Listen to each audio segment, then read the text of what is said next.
आप सभी को राम राम। मैं ऋषिका आज आप लोग सामने कहानी लेकर आई हूँ। कहानी का नाम है बालक दास महाराज। बालक दास महाराज भारत के महान एक माने जाते थे। उनका जीवन भक्ति, त्याग और सेवा का अद्भुत उदाहरण था। कहा जाता है कि उनका जन्म एक साधारण परिवार में हुआ था, लेकिन बचपन से ही उनके मन में भगवान के प्रति गहरी आस्था और प्रेम था। बचपन में ही वे अन्य बच्चों की तरह खेलकूद में ज़्यादा रुचि नहीं लेते थे, बल्कि मंदिरों में जाकर भजन सुनना, साधु संतों की सेवा करना और भगवान का नाम जपना उन्हें अधिक प्रिय लगता था। यही कारण था कि लोग उन्हें बचपन से ही बालक दास कहने लगे, जिसका अर्थ है भगवान का छोटा सेवक। जब बालक दास महाराज थोड़े बड़े हुए तो उनके मन में संसार की माया मोह से विरक्त होने लगी। वे अक्सर नदी के किनारे या किसी शांत स्थान पर बैठकर भगवान का ध्यान करते थे। गांव के लोग देखते थे कि यह बालक घंटों तक ध्यान में बैठा रहता है और भगवान का नाम जपता रहता है। धीरे धीरे उनकी भक्ति और साधना की चर्चा दूर दूर तक फैलने लगी। लोग उनके पास अपनी परेशानियां लेकर आने लगे और आश्चर्य की बात यह थी कि उनके आशीर्वाद से कई लोगों की समस्या दूर हो जाती थी।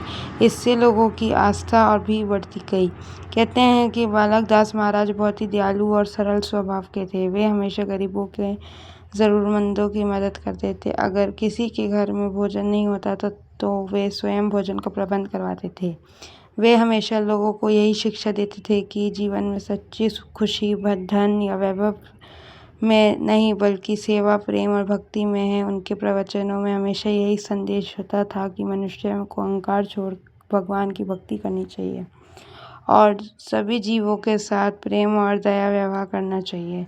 समय बीतने के साथ साथ बालक दास महाराज एक महान संत के रूप में प्रसिद्ध हो गए। दूर दूर से लोग उनके दर्शन करने और उनका आशीर्वाद लेने आते थे। उनके आश्रम में हमेशा भजन, कीर्तन और सत्संग का वातावरण रहता था।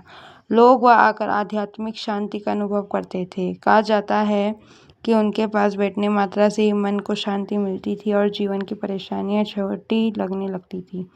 अपने जीवन के अंतिम समय तक बालक दास महाराज ने भगवान की भक्ति और मानव सेवा का मार्ग नहीं छोड़ा।